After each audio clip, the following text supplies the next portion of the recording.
Hail, everybody, and welcome to the Sunday Culture Review, the first one of the year. And I want to welcome everybody in.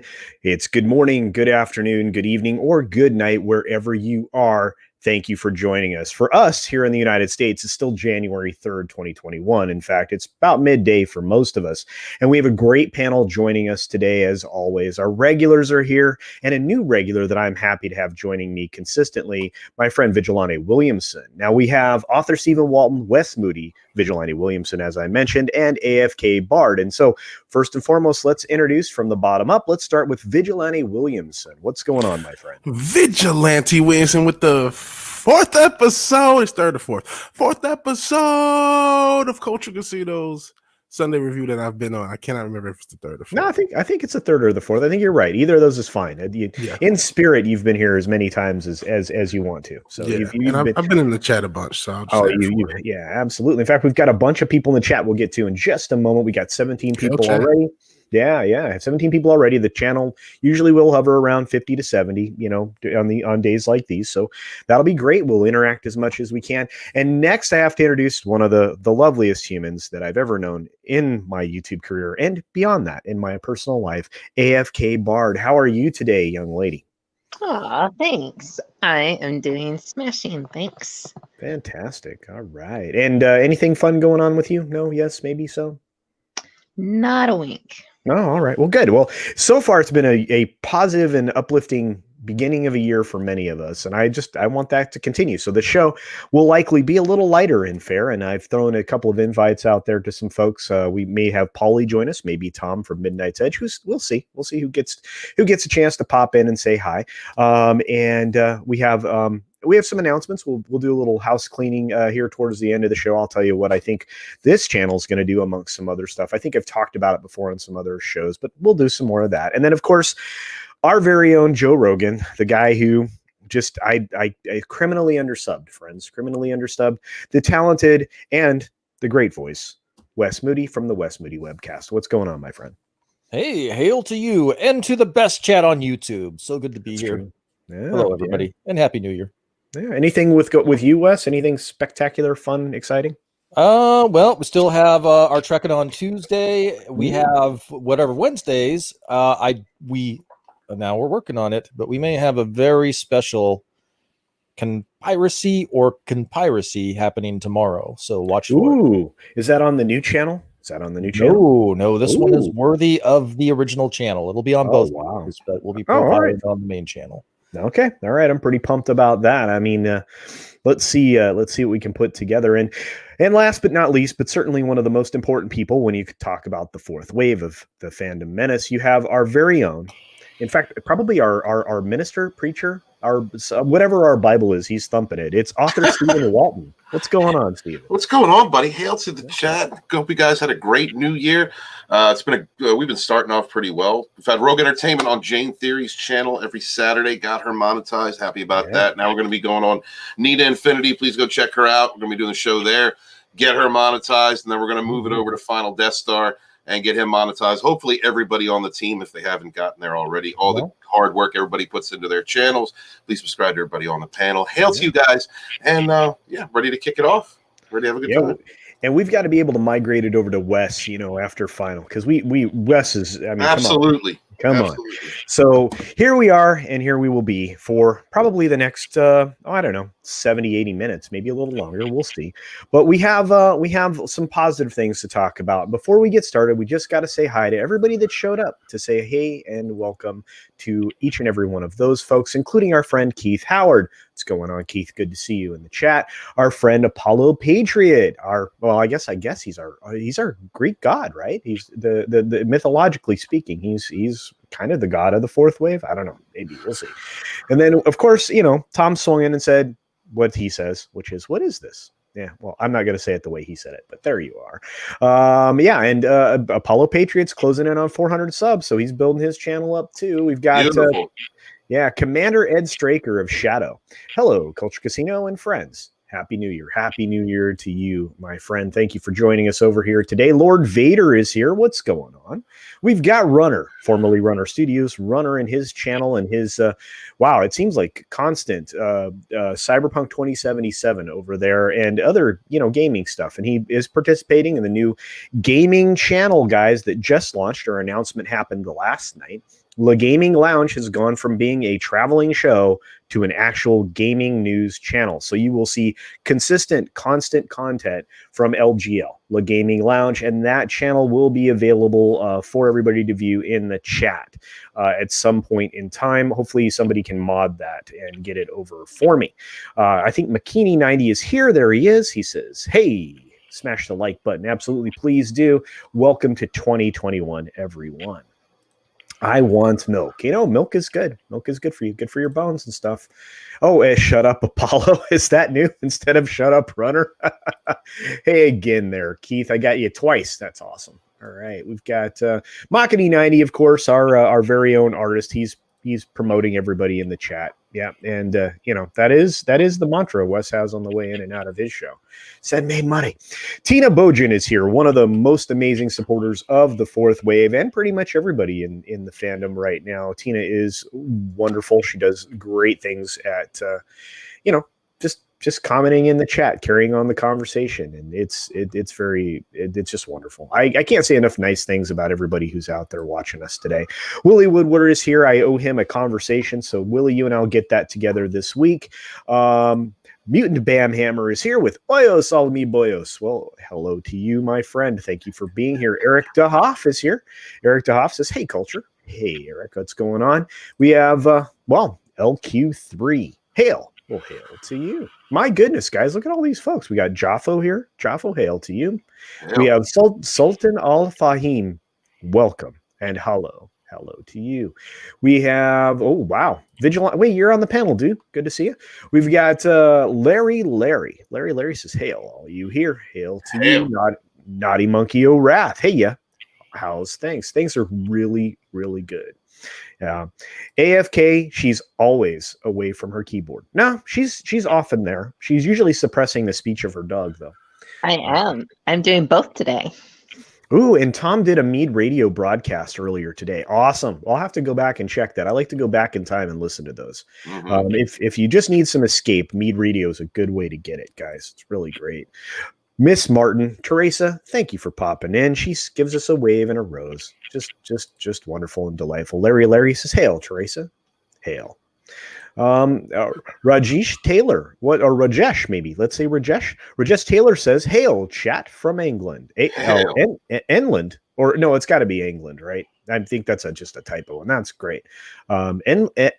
England, I'm not familiar with, but Rajesh Taylor, thank you for joining us. I really appreciate it. You're a new face. Thank you for supporting us here. Oh yeah, let's help Vineyard get to 1K. That also sounds like a good plan. Thank you, Apollo Patriot. That's brilliant.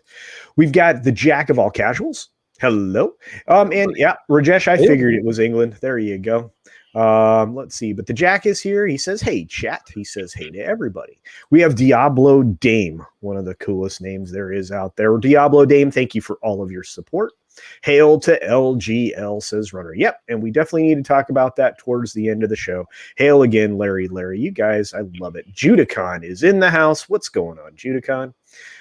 We've got, K. John Boom. It was all Karate Kid-based radio today. Awesome. In fact, nice. That's going to be our first subject, guys. When we get into it in just a minute, we're going to talk about good things that are happening in entertainment and in, just not just in television, maybe a couple film projects that might turn the corner and make us happy. We'll see.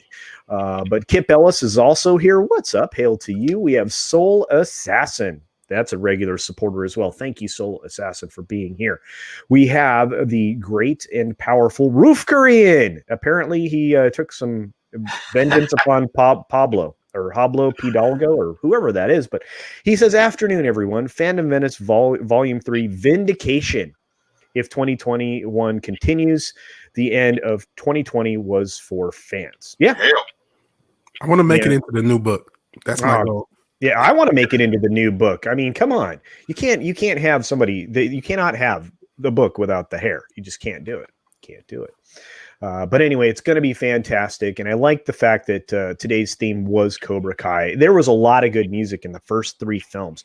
Plus, there's good stuff in the show as well. So we'll get there. Keck 44 is out there, and I think I am all caught up, except for.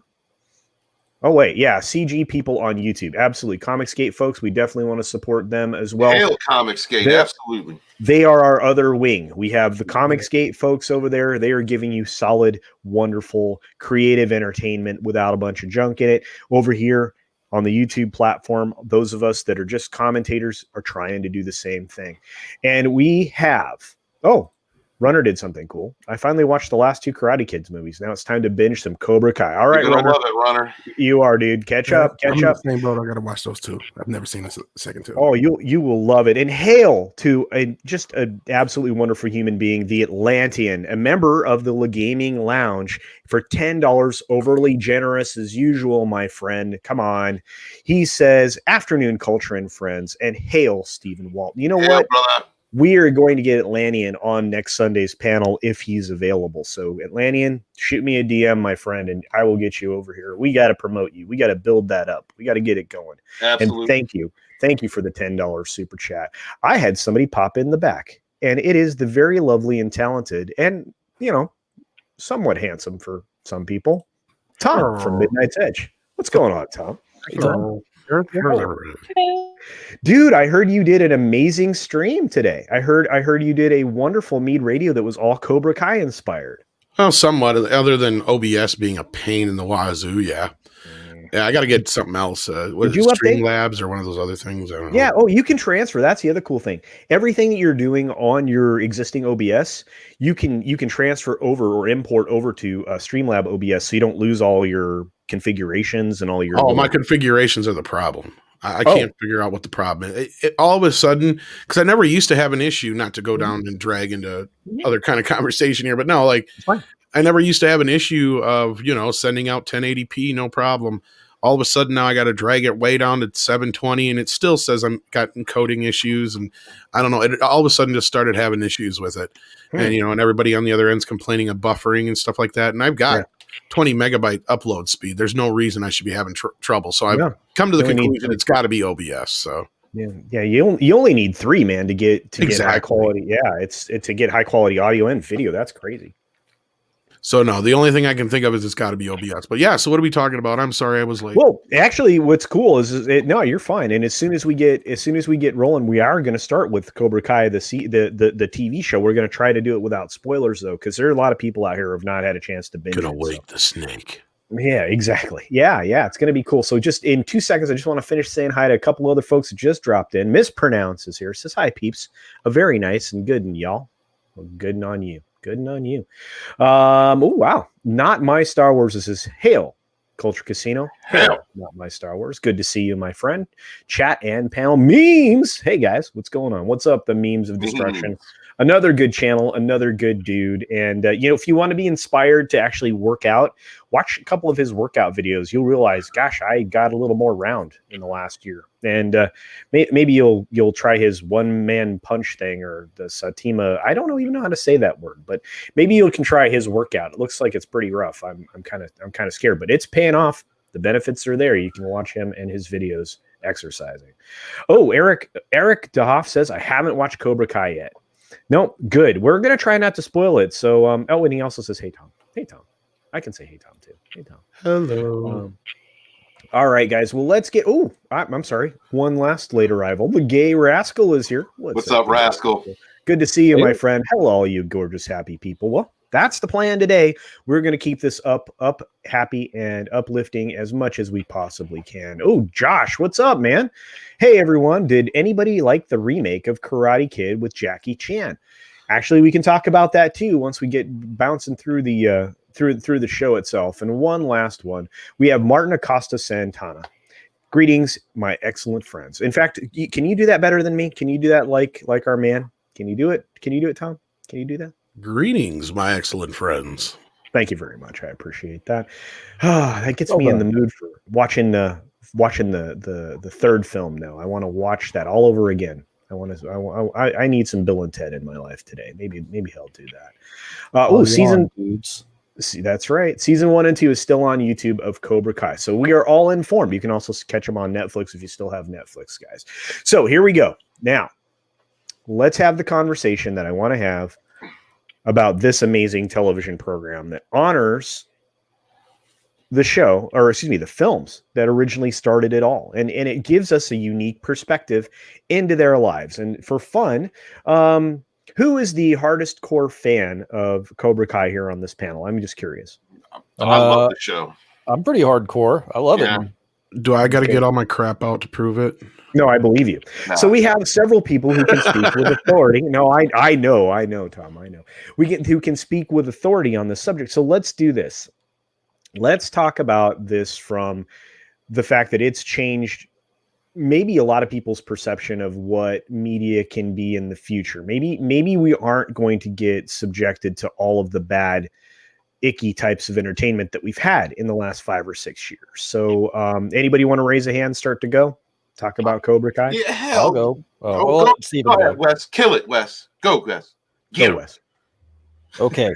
Cobra Kai. Yeah. Season 3 has arrived. I watched the entire season and, I don't want to say it was predictable, but they met expectations on what, they give the fans what you want, and it was all very touching and heartwarming, and there are some unexpected moments and,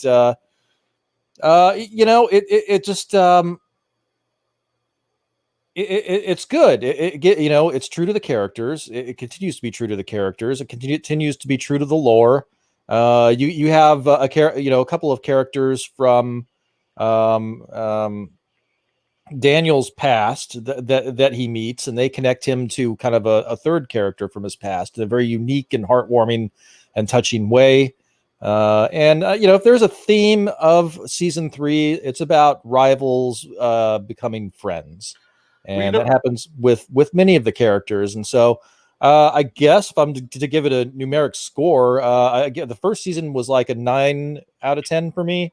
Second season was probably an 8.5 out of 10 for me. And this is probably like an 8.4 out of 10 for me.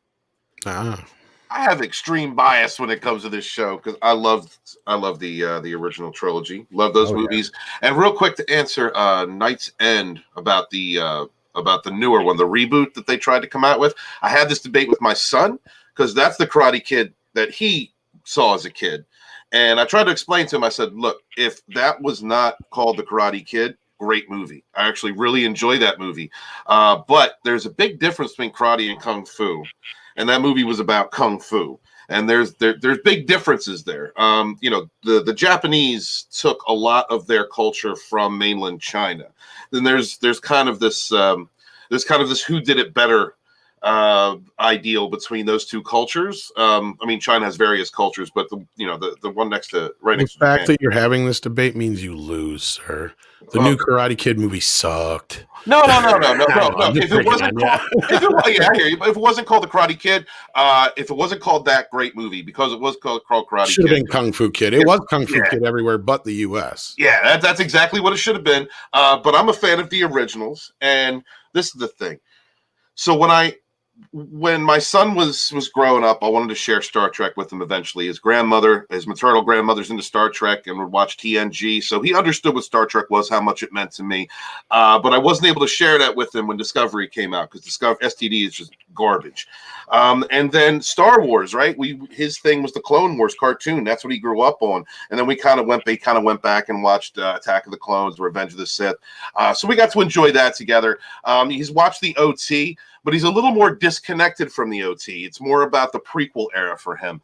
And so we were both excited to see The Force Awakens and The Last Jedi. Force Awakens, we were kind of able to enjoy. I let a lot of my gripes go because it was an experience with my son that I got to enjoy.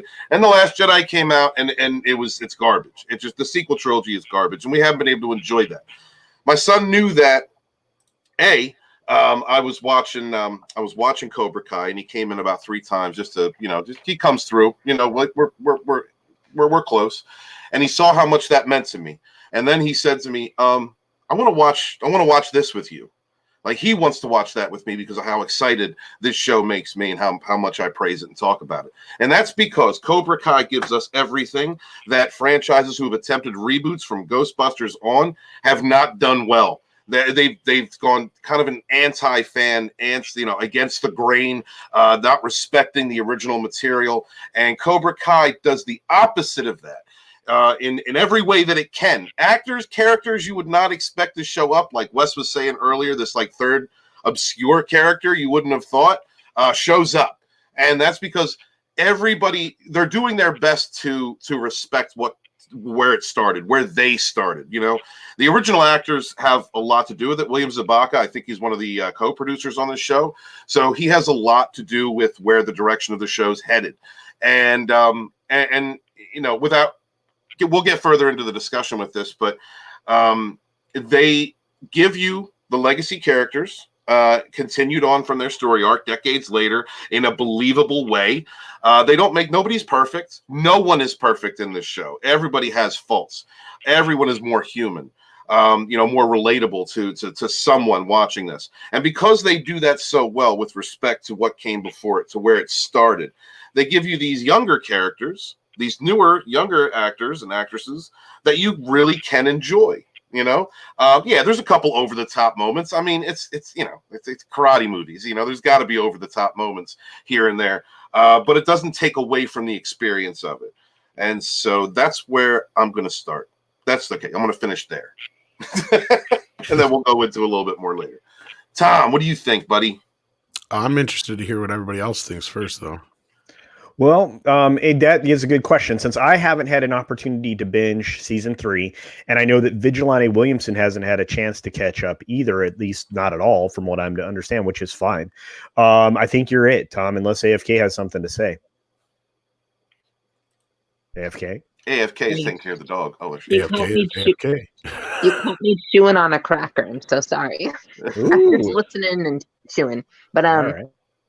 honestly, I never watched the original movies. I was never like a big sports movie person.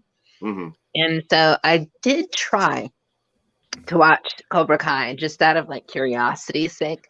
And I gotta say that what I did watch of it, I loved the writing and the actors, and like it all felt really organic. Like the whole introduction to the main character and how like in just like 10 minutes they just pretty much outline how crap his life is, and it's like I don't know, I just thought it was really well done. So other than that, I don't know anything, but I am considering trying to watch it again, even though I haven't seen the movies, just to like have my own perspective, because I can tell a lot of people like it. So you're kind of convincing me a little bit more here, just from all your fanboying. Well, I think you could watch it without seeing the movies, but it adds something to it, especially in this third season. The first 2 seasons were more about the first film, and then this third season gets into. I'm not spoiling anything because these characters were in the trailer, but you get to see the cast from the second film, which is great, and the way that it's done. It's not.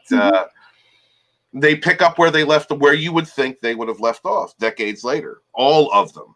I gotta say, having not known anything about it, when I first started watching, I just assumed he was the main character from the movies, and then like immediately they establish it wasn't him, and then I was very surprised and impressed by the writing there too. Like just the idea that they would go at it from the opposite side of it for the show, basically. Well, it's the thing. One of the fan theory that's been out for a while was Daniel was the bully. Daniel was actually the bad guy, which is great, and they make reference to that in this show.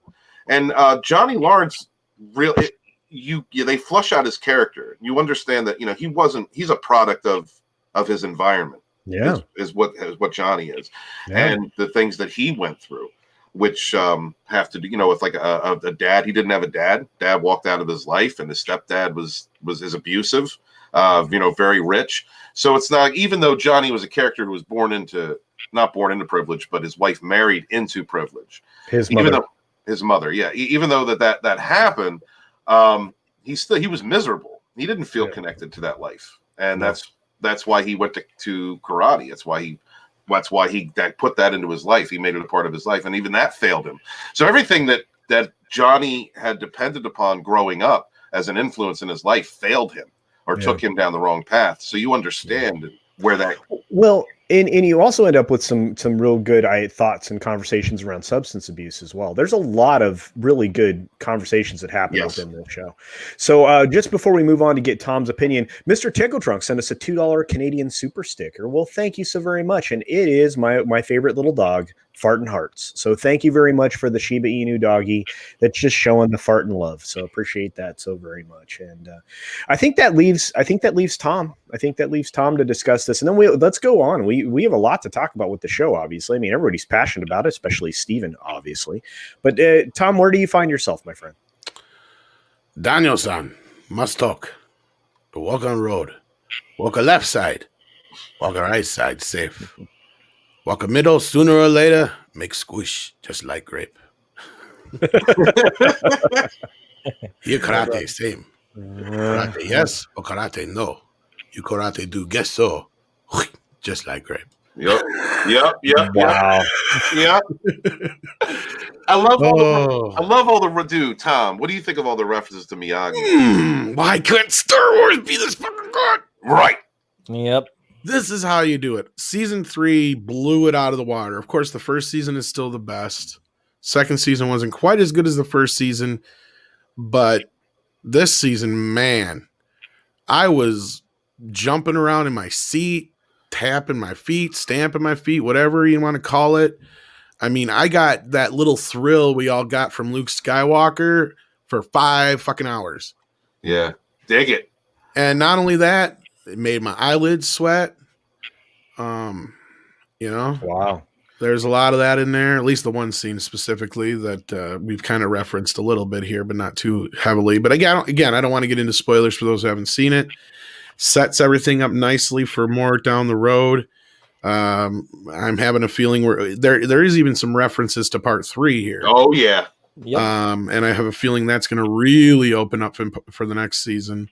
I'm excited. And I've been talking with a lot of people on just all the kind of possibilities and places this could go. And that's what's great about this, is that the doors have been flung open with this series. And even though there's been some predictability, as I think Wes said too, from the start, it happens in such a way that it pays off so well that it never happens in a way you predict it.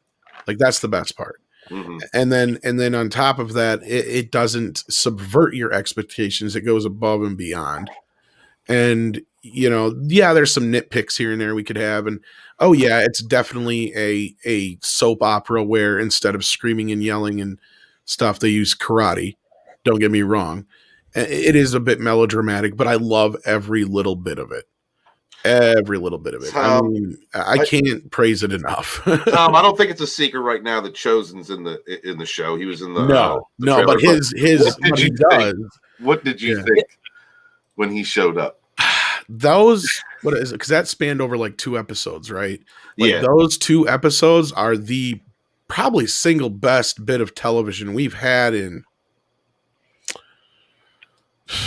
probably since South Park was damn good, firing on all cylinders. I mean, it's still good, but a good 10, 20 years maybe. Because like I said, that scene, I'm like, okay, because without getting into too much, it's like, we know he goes to Okinawa from the trailer, and without getting into the storyline aspect, he's trying to get some information or some type of message from Mr. Miyagi, because he's at a crossroads. He's not sure what to do. And I knew they were going to have to find a way to have Mr. Miyagi, give him this message, teach him another lesson, what have you. And the way they brought it about was so brilliant and so perfect. It made me cry. I ain't gonna lie. It did. Yeah. Like I said, my eyelids were sweating. My eyelids were fucking sweating, folks. Like, yeah, I mean, this is how you do it. You can't beat this. I mean, they pay so much homage to the characters that aren't able to be there. And we get so much love and respect for the characters that are there. And the new characters, guess what? We know who they are. We understand who they are. We understand their motivations. We're invested in them. Unlike Rey, Tico, Poe, Kylo. You know, the only reason we know their names, why, is because they're 1 or 2 syllables and they've been shoved down our throats. Or even more, the entire bridge crew of Discovery. That's my next example. Yeah. We can't. Wow, Here we are 3 seasons into Discovery, and I couldn't tell you 5 names off that ship. Right. But I can name almost every single character in this show. That's amazing, isn't it? And we do the same thing with Star Wars. The things that we get truly invested in as fans, not the stuff that's pushed, not the pablum that's out there. It's everything that we emotionally invest in. That's what fandom is. Fandom is, fanatics. We're fanatical for something, and it's that it grabs us viscerally by the feelings, by the feels, and it takes us on a journey. And this show is an example of how you do that properly. Not STD is the polar opposite. You know what the worst part about this culture is? This show can't cost that much to make, right? I mean, there's no big special effects outside of the choreography. There's no major things going on here. What is Star Trek, Star Wars, Doctor Who? What is their fucking excuse? They have all the money in the world, yet they can't come near the entertainment value that we get out of Cobra Kai. Yeah, and you know what, and that's it's a respect factor. Like, So, I mean, go ahead. Oh, I was just gonna say, because I am going to spoil Star Trek Discovery for you. So the replicators, they make their food spoil out something of that's shitty already. Exactly. They make their food out of shit, and they make a point I of heard. saying that the food is made of shit. Oh, And then the Emerald, they're encountering this organization that wants to be part of the Federation, and the organization's demand is, wait for it, recognize that capitalism already exists. I heard. What? So I'm with the Emerald Chain. Let them take over the Federation. Let them take over. But I'm then so the show is upset. horrible. I just got done. Just real quick. I just got done watching the 4th season of Enterprise, which is probably one of the best seasons of Star Trek of any show. That Enterprise finally found its footing in that 4th season, and it was really good. And it leads up to the formation of the Federation. There's so much care that's put into the storytelling. There's no comparison with STD. Yeah. Well, I want to highlight before you get into your super chats here, Culture. I apologize. Executive producer Saul Leibowitz says, "But Tom, in Cobra Kai, is there a sassy black woman who is key to everything? That's the Kurtzman gold standard." No, there isn't. But you know what there is? There is a ton of great, strong females in the show. Yeah. Oh, with Aisha, though. They got rid of Aisha. That was the only thing, but I don't know what happened behind the scenes there. That I think that may have been something personal. But even Daniel's wife, who is kind of like our viewpoint into the show, she really gets a lot to chew on this season, which is great. Yeah, and I want to say thank you to the audience out there. You guys pushed our friend Night 5 End up over the 100 mark. He's at 102 now, so thank you for going out of your way to do that, guys. I appreciate that. Please make sure you're still subscribed to all the great people on the panel. I want to dive right into the super stickers, because you guys have been, again, overly generous, which I absolutely appreciate. We have the Atlantean with a $1.49 super sticker, and I'm sure he's going to want me to say doom, doom, doom, doom. Now, McKinney is not in here to do that for me, so I apologize for that. But doom, doom, doom, doom. There you go. We have the Gay Rascal sending us a super sticker as well, and this is it seems like a kind of a happy little banana. Well, thank you for the happy little banana.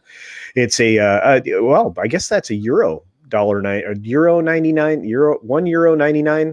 The Gay Rascals banana is always happy, Culture. Okay, well, all right. Well, I wouldn't want to assume. I don't like to assume certain things. Go ahead. Oh, if the Gay Rascal is in the United States and you have your VPN on, watch out for that euro conversion. Be careful. Oh yeah, it's spendy. Larry sends us a $1.99 super sticker. It is a thumbs up. Well, thank you very much for that, Larry. I appreciate that. Someday, I think StreamYard will make it so we get the stickers to come over. I think Larry is the Larryest Larry there is. Oh, for sure. Larry's always watching Mary every time I'm in the chat. So Larry, thank you for all of your support of all of these channels and being a subscriber on mine. I appreciate that so very much. My name is Larry. This is my brother Daryl and my other brother Daryl. That's right. Dude, Newhart was so classic. Talk about another show that got it right, especially paying homage to the original show in the very last episode. Yes, one of the best finales ever. Oh my God. There are 1,000 ways to fix things when you break something in fandom. That was one of the coolest ways to do it when it was not broken. When you basically brought it full circle. We might as well spoil it since nobody's ever going to watch it. For those who have never seen it, what they did was at the end of Newhart, he woke up in his bed and had the whole show. Whole show was a nightmare, and he was his character from his original show, the Bob Newhart show. Yeah, where he was a psychiatrist. Brilliant. Yeah, he was a psychiatrist in the previous show, and in the Bob Newhart show, and then in Newhart, he was the tavern inn owner, right? So he owned the inn that everybody stayed at locally. And what was so great is that when they brought it full circle, they brought his wife back from the original show. Yes, yeah. Oh, it was so brilliantly done. Spend a couple of minutes. It's out on there for free on YouTube. Watch that. If I remember right, she's like, "What's wrong, honey?" He's like, "Oh, nothing, just a horrible nightmare." I know, it was so great. Oh my God.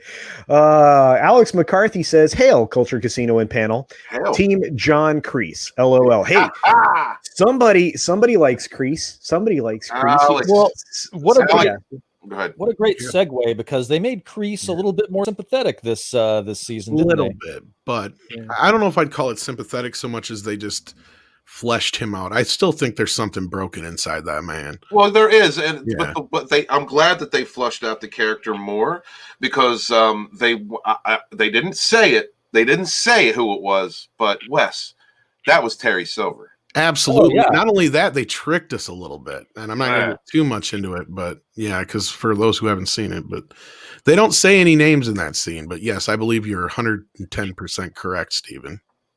Just from what he said to him, because it was a line that was referenced in the third movie between those two. Yes. So that's I believe I'm happy with the way that this show is bringing full circle, bringing all the movies in full circle. And in ways that you don't, that go above and beyond, just like you said. And they may even bring in Julie yet. We don't know. Julie would be the character from part 4. I bet they would. And I'll tell you why. In season 2, remember when Daniel said it's been a long time since there's been 2 students in this dojo? Yeah. Oh, yeah, that's right. He said that. He may have been talking about him and his daughter, but he also may have been referencing Julie. And not only that, for Daniel to be able to teach him that balancing and double fight technique he does, he had to learn it with somebody. Yes. And also, while we're on that subject, episode 1, season 1, Johnny's working for a guy by the name of Mike, and Mike Barnes is the antagonist in the third one. So you don't know, have they been thinking ahead with the way that they're putting this story together? I would think so. And I kind of know Sean, and I've tried asking him, but I haven't got an answer out of him yet. So, you know him? That's awesome. Yeah, I got an autograph and shit. Well, the Atlantean sent something, and this is great. This is the kind of conversation we have in fandom. So thank you for the $5 super chat to say, Robbie annoys me in Cobra Kai. Has the emotional depth of a kiddie pool in the Sahara. Oh, Atlantean. Oh, man. Hold on. Can I address this, Culture? Sure, man. Atlantean. Listen, Robbie, I like all the characters. I was able to like the newer characters. And I kind of understand where Robbie was coming from in the first and second season. The way they took him in the third season, I did not see coming. And I can kind of understand that, because they were building up another kind of redemption arc, like his dad, and then it goes the way that it went, and I was not happy. I was not. This show made me angry, but for a good reason, and because I was engaged. Well, right, and now they have to resolve that in season 4. That's the best part. Yeah. Without giving too much away, of course. But I mean, if anybody, it's not going to be Miguel, right? Miguel's not going to be that Johnny character, which is kind of what he was in the first season, and a half. So someone's got to fill that, and so they're working on. You've got to have definitive protagonists and antagonists, and this show has done a really good job of showing you that not everybody is just good. or just evil. You know, well, yeah, with they Mark, really fleshed out Tori in this season too, who was a real one-dimensional character Yes. this season, and not in a horrible way, but like this, just the way the show works. I like Tori though. You know, and that's the thing. That's what's great about it. Is like, yeah, even when they give you a character like that who's a mustache twirling villain, they sooner or later kind of peel back the layers and let you see, well, why are they that way? Yeah. It's three-dimensional character development, which we don't see. Even most of these things are superficial soap operas that are skin deep, which is what the Atlantean kind of calls into question on some people. But it's funny because you end up in a situation where you're like, wow, that person's emotionally distant. I wonder if there's a story behind that. And believe it or not, it'll end up being there. You're going to get that as part of the story. But I actually want to ask the person who's not spoken a whole lot during this stream. Well, of course, AFK Bard has not spoken a whole lot. I don't know why. She's pretty well educated when it comes to Karate Kid.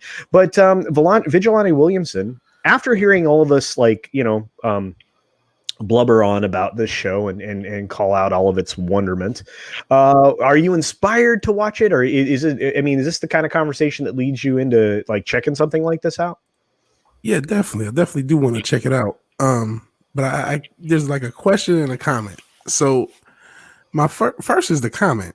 So like when I was growing up, the first Karate Kid was a classic. I saw that movie quite a few times. But like my parents were kind of movie buffs, so they treated Karate Kid 2 and 3 the same way they treated Rocky 5. So I never saw those movies. That's sad. But like it seems sad. like that there's a true fandom for, like, I never thought of the Karate Kid as a trilogy. To me, it's one movie and then two others. I didn't know that the other two movies were like thought of as really good movies and really like beloved on their own. So that in and of itself is kind of new to me. People will debate about 3, and actually there's been a few of us who have been debating about 3 over the last few weeks. But 2, as far as I know, is fairly well beloved. In fact, part 2 made more money at the box office than the first one, which was a rarity for that time. 2 was good. Because like now, really like it's no big thing for like the next movie to make more money as long as the one before it was good. Yeah. Like back then, for Karate Kid 2 to have made not only more than the first movie, but well over $100 million was a big deal. Yeah.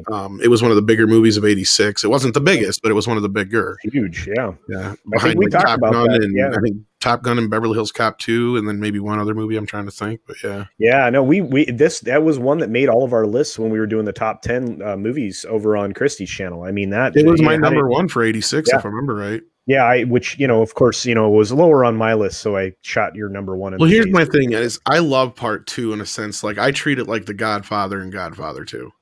Yeah, Okay. Like the first film is a story about a boy who needs a surrogate father, and he gets one through Mr. Miyagi.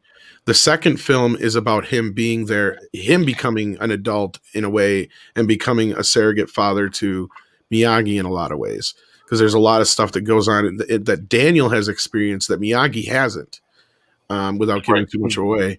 That he's there for him. That it really plays off well. And then the third film is about Daniel stepping into adulthood completely, and how Mr. Miyagi can't help him with everything, and the fear of life in general. Yeah, that second film though, but he learns as much as Miyagi. Like I totally agree with you, but he also steps into Miyagi's culture and that Eastern culture, absolutely, Eastern culture, and puts him in a life and death situation. Like that's a lot of growth for him and understanding that not only this philosophy is he's being taught, but the culture behind this philosophy.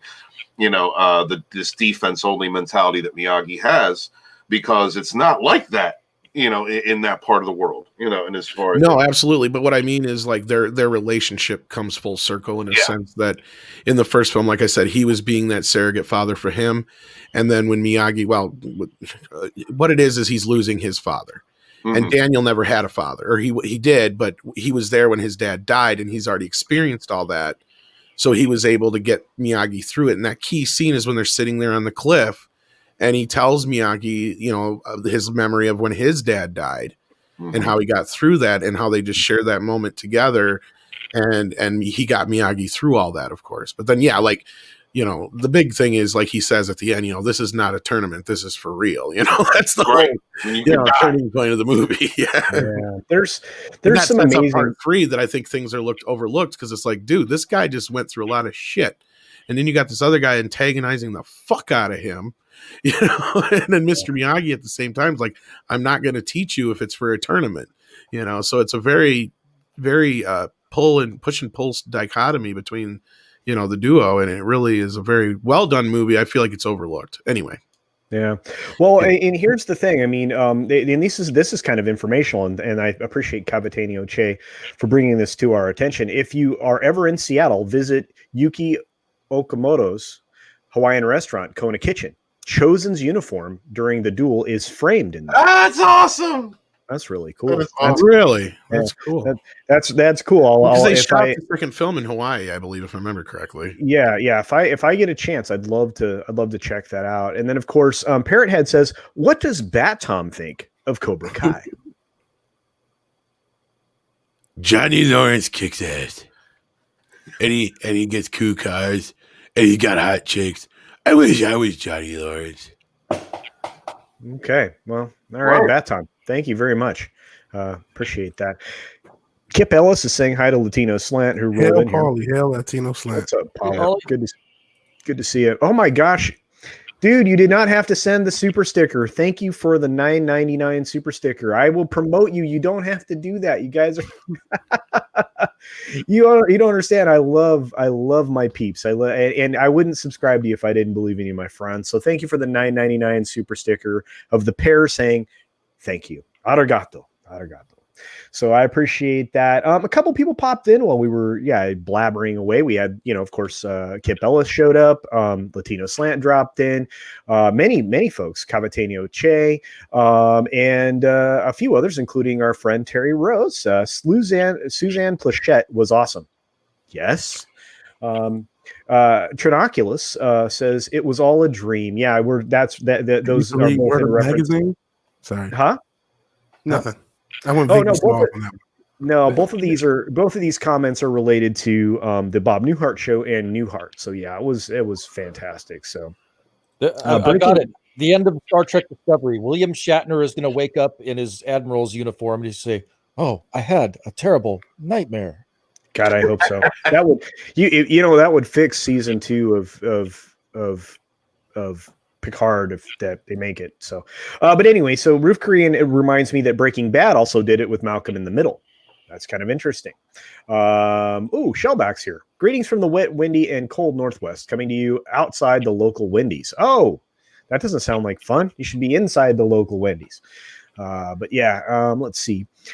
New York's wife from the original show was Suzanne Plachette, who was married to the guy who played the handyman George Utley, Tom Poston. Yes.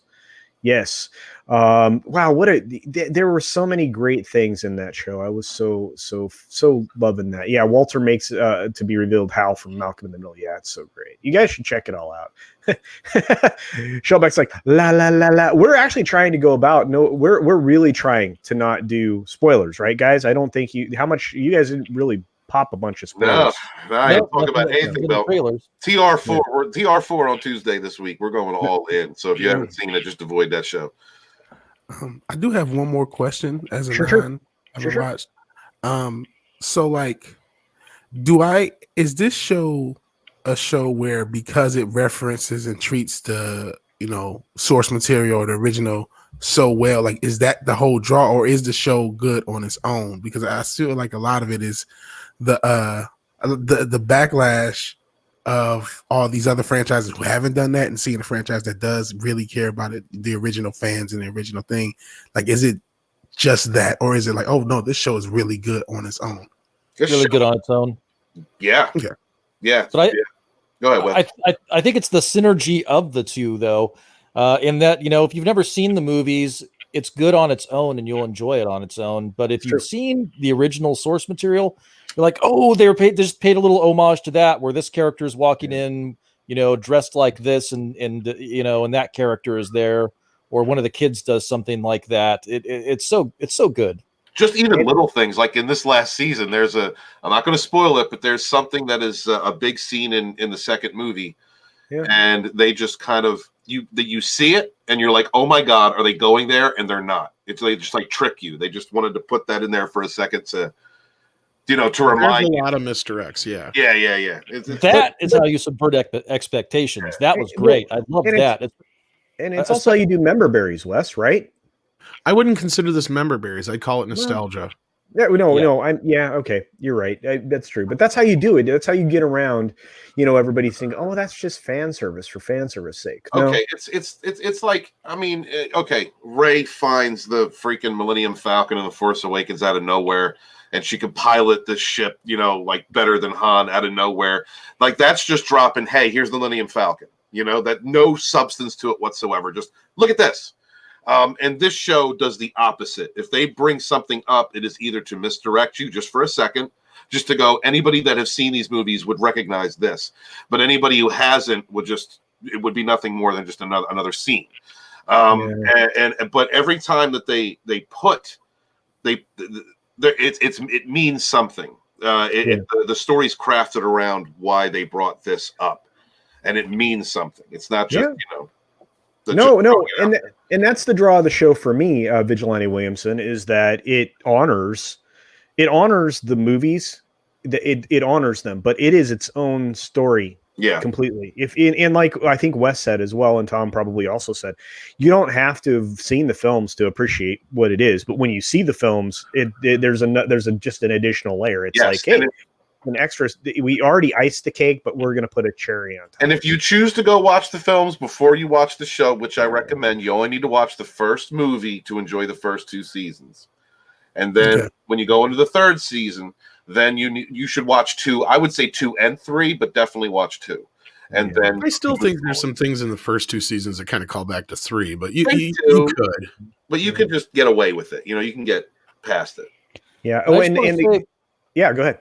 Oh, okay. There is a moment, and again, we know Chosen is in it, where he does something to Daniel that Mr. Miyagi did to Kreese. Yes. That just like had me laughing my ass off. I thought that was great. Well, Daniel did it to him too. Oh yeah. Yeah. That was anyway.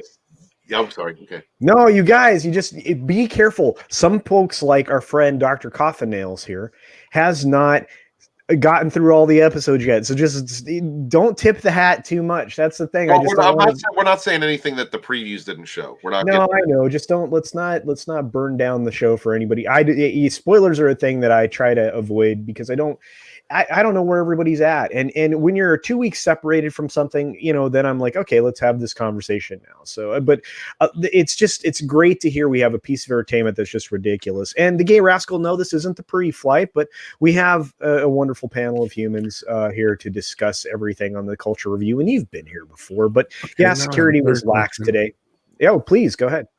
It just popped up, and it's obvious from what you guys just said. Yeah. And Gary talks about this all the time. Yeah. Should this have been released weekly?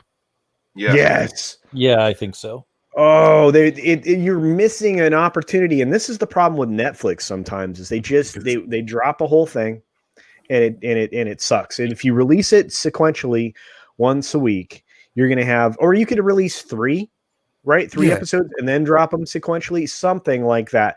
You would get more mileage out of your shows, and you would build more buzz. I mean, talk about keeping something relative, right, Tom? Yeah, that's, I mean, especially for us in YouTube, that's a bummer. I mean, because we get it and it's done in one lump sum. Yeah, I would cover each episode every week. This show is so good, enthusiastic, and they need to do it that way. They need. Oh, and the speculation we would have would be so much fun because I mean, we sat there for 4 hours talking about the season on my channel the other night. We did spoilers, and we spent like the last hour or better just going over what you could possibly do in seasons, 4, 5, and possibly 6. It was just all the stuff we came up with. It was just like, whoa, crazy, Well, look at what they did with The Boys, right? You had FNT talking about The Boys consistently. You had all these other media types talking about a show weekly. That's the stuff you need. That's why HBO hasn't changed their format. They're not dropping everything all at once. They know where their bread's buttered. It's just weird. It's a weird format. Oh, I think that's gonna hurt the show long time.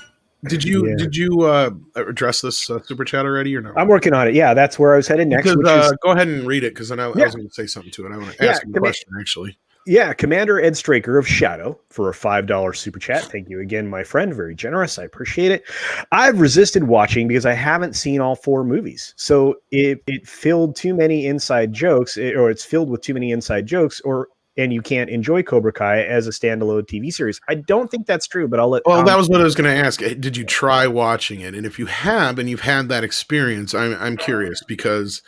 Yeah, I would like to know for those who haven't seen the movies or even all of the movies, how it does play for them. Because I do feel like, and I don't know if anybody else here agrees with me, because it's really difficult from that perspective to kind of, see it that way. Because we've all seen the movies here, except for, the few who haven't, obviously. So, like, I'm curious how it would play for somebody who hasn't seen the movies, because they do callbacks to the other movies and they do flashbacks and stuff. And I got to imagine it's no different than any TV show if they were just filming the flashbacks now. You know what I mean? Right.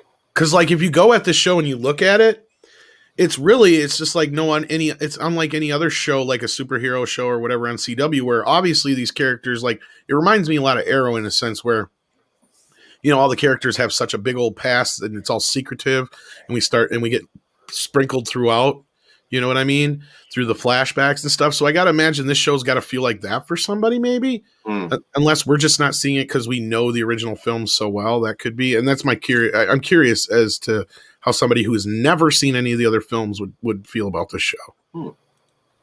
Yeah. And like I said, I mean, this speaks volumes. I love geek talk. Absolutely. This is what fanaticism breeds. It's conversations, it's passion, it's a bunch of people gathering around a table, or they're talking when they're playing cards, or they have their headsets on, they're playing a video game, and they're not talking about the video game they're playing, although they do at some point, but they're having a conversation about, did you see that show last night? And it's a thing. It's a water cooler. That is what true fanaticism is. We lost it somewhere around the last season and a half of the Game of Thrones. We lost it at certain points, obviously in the Star Wars franchise and other places. So far right now, this is something we can talk passionately about, and we all can, get our arms around, and it's really nice. And thank you, Latino Slut. That's absolutely true. Geek Tropology says, "Hail everyone. Good to see you, my friend." I don't even know what to say, guys. This is always the best conversation, and I truly appreciate it. In fact, we have a very special guest who I am glad took time to change their schedule so they could be here. Our friend, the Latino Slant. Paulie. Hell, Paulie. What's up, Paulie? Happy New Year's, Tom, Hey. Andy, and Wes. Happy New Year's, man. Good to see you. I appreciate you being here, and I love your hat. Nice hat. And Runner asks if Next Karate Kid is good. I'm curious what everybody thinks on the panel. Paulie, have you ever seen it? Yeah, as a film, it's pretty lame, but I'd say it's necessary to watch. I have actually seen that one. Really? The first one and the next one. And I didn't see the 2 or 3. I don't remember the next one though at all. I watched the first one's great. Yeah, I watched it once, never went back. Yeah, that basically. Well, no, I saw like 2 or 3 times. My grandma used to own a daycare, so that was one of the movies to shut up kids that got in the rotation. I don't remember any of it though. Wes? Shit, I was The muted CIA the whole time. Here I was saying hello to Paulie, and I was interacting, and nobody heard me. Damn it. That's all right. Good to see you, man. CIA. Yeah, it was. Hey, Wes. I kind of stick up for part 4. The third act is garbage. It's utter fucking garbage. But the first 2/3 of the movie, there's a lot of good there. Julie's a completely different character than Daniel. I love what Miyagi does to deal with her that's different than Daniel. And I have a feeling that may come into play at some point, possibly in the show. You never know. Especially when they've got some more aggressive students that Daniel may not know how to deal with. And he may have to go, Julie, you were aggressive. What the hell did Mr. Miyagi do to get you to calm down? And that may open up the door for them to go to like the monastery or something like that. I mean, it could. Yeah. And that was the best part of that movie. Like, if anything, the fact that you got the whole, Julie taking her to the monastery and then those guys showing up later was the best parts of that movie. So yeah. I don't know. I mean, I didn't find a lot of value there, but I understand where you're coming from, Tom. Go ahead, Wes. I haven't seen part 4, and I didn't really have much of an interest in seeing it. Yeah, but I do want to speak to the comment I highlighted here with Machiny90, our mod, our artist. He says, going to take off and set up my stream. He is doing a draw stream today, guys. It's going to be cool. He hopes to see us there. Much love. Well, thank you, Machiny. I appreciate all of your work on my channel and others. You are a good dude. Appreciate you. Funnily enough, I think the next Karate Kid is the only Karate Kid movie on Netflix right now. Really? Yeah. Really? Yeah, Hey, I have to watch it probably after next season. Has anyone here ever been once you're a teacher, you're always a teacher, a martial arts teacher? Yeah. You are? Oh no, I've done lots of educational things. I've done training events. I've taught quite a bit of various things. When I bring it up because I just realized it when I was listening to you guys earlier driving over back to the house. I've been teaching martial arts for over 10 years now, and I still have kids and their parents email me, text me. The bond is so strong, and there's some, and I love what Tom was saying about, one teaches the other in this film, and you're so right. It's such a responsibility to teach and an honor to teach as well. So these films and the TV show might seem silly, but there's a lot of deep undertones going on as far as excuse me, as far as just the responsibility of one generation teaching the other. And we even talked about that yesterday, where it's like even within one episode they'll flip relationships, and it's just so well done. And absolutely, like you see the relationship between Miguel and Johnny, and it's like that. It's almost, because there are times when Miguel just is more, I guess, mature than Johnny is. Yeah. But that's to be expected. I mean, each of us had different experiences, so being subjected to those experiences are reactions to certain circumstances. Well, and that's what makes their relationship so great, is it's not the same as Miyagi and Daniel. No. Directly you can tell, like, Johnny's becoming a much better man because of Miguel. Yeah, like way far beyond anything that Daniel could have done for Miyagi. I mean, without getting into too much, but the whole thing between Johnny and Miguel is that Miguel is his heart. Miguel is his soul. Miguel is his, his want and his need to be a good father. Right. His chance at redemption. And that means a lot to him, because he wants to have that relationship with Robbie, but it's so difficult. With Miguel, it's almost like a clean slate, and he has a chance to do things and feel in ways that he never had the chance to be, or he never gave himself the chance to be with his biological son. Well, that's true. And if you remember, go ahead. And if you remember, Miyagi didn't want to take on Daniel's son at first. He didn't even. Right? Because teachers can see from a mile away the type of person you are, the type of kid you are. And like, oh man, this is going to be too much work for me, or this, that, or that, it. But, when they take it on, it's like, I'm going to take on this kid's life. Mm-hmm. And Tom was, putting it really well, as far as, Danielson being a young kid from Newark, being a young boy. And the same thing now with Robbie. And you can see that there's two things. You can see Danielson trying so hard to be that Miyagi to him. But what happened to the son? Didn't he have a son? Wasn't there a little kid? He does pop in and out here and there. Yeah, he shows up like that kid was written out. But obviously, he has no interest at all in karate and shit. That's the whole point. Yeah. But Roof Korean brings up an interesting statement or question, and that is, what does it say about media today when we have to ask if seeing the source material is advised? We need to find a way to embrace source material and respect characters properly. Well, I think that's right. I think that's the whole struggle that we have on a consistent basis. I'm trying to remember, it's culture, not to interrupt, but one of us said it, and they said about this show is that you don't have to have seen the original films, and this is where the only time I've ever seen anybody say that. But if you do, it's like they're bonuses, they're extra. Yeah. Like, you know, It's you get the to go cherry on back top and of the dive cake. into like the past and like things you couldn't do normally with most movies. So I mean, there is I imagine there's got to be a way that's almost kind of a special experience to be able to see this show and then go back and see those movies for the first time. I'm very curious how somebody would view that as well. Sorry. No, you're right. And that's the thing. It is the cherry on top. I mean, we already have the icing. The show's got the icing, but being able to do the callbacks, because Not My Star Wars is right. It's not member berries or fan service. These are callbacks and respect. And they're also giving context to the show through the movies. So it has a purpose. It isn't eye candy, and it doesn't distract from a bad show or bad movie. And you're right. That statement's 100% on point, my friend. Well done. Oh, that reminds me, you know, the way the flashbacks are done and the way the cuts are done, you'll have fights choreographed in one era that are seamless into the current time. It's just very well done. I mean, just the way they transition from scenes is very.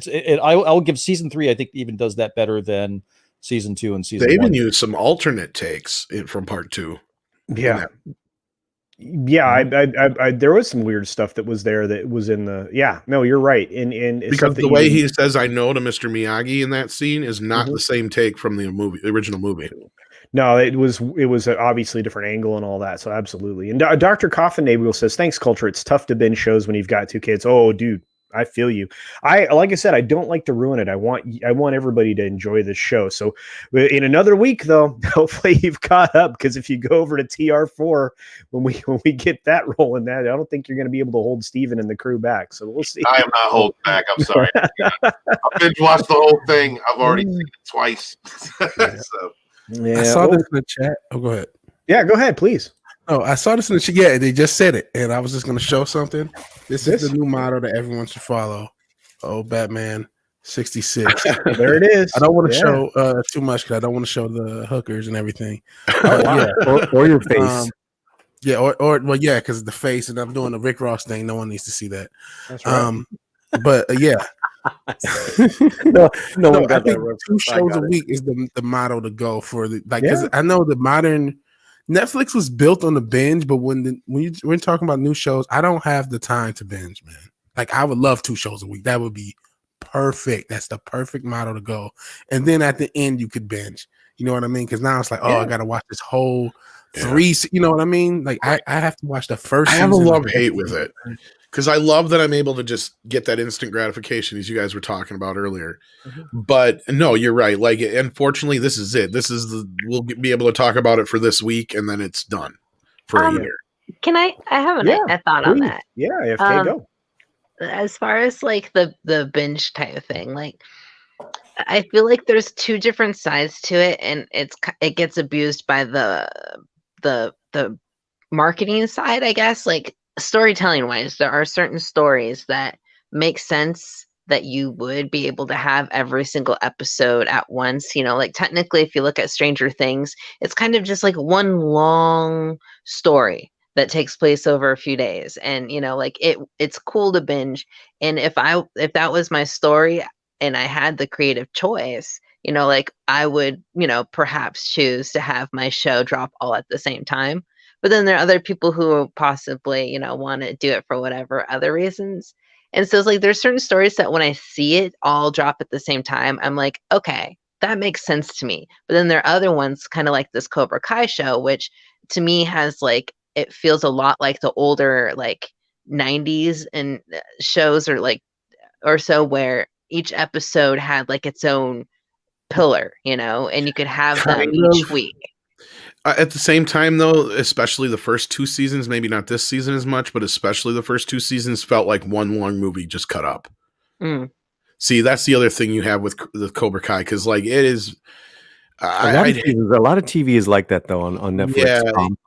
Yeah, you know, same thing with Selena. It's like, man, I burned through that within an afternoon, and I'm now I gotta like do the breakdowns. AFK did the first one with me, but I was like, yeah, damn, that was too quick. No, but I do get what you're saying, AFK. You're right. And in most cases, it doesn't make sense to dump these in a binging model. But Cobra Kai, I'm like in two worlds on it. I love that it is able to be a binging model, but it sucks because, like I said, now we're going to be a year before we can talk about it again. So, yeah. Well, the Gay Rascal says, I don't binge.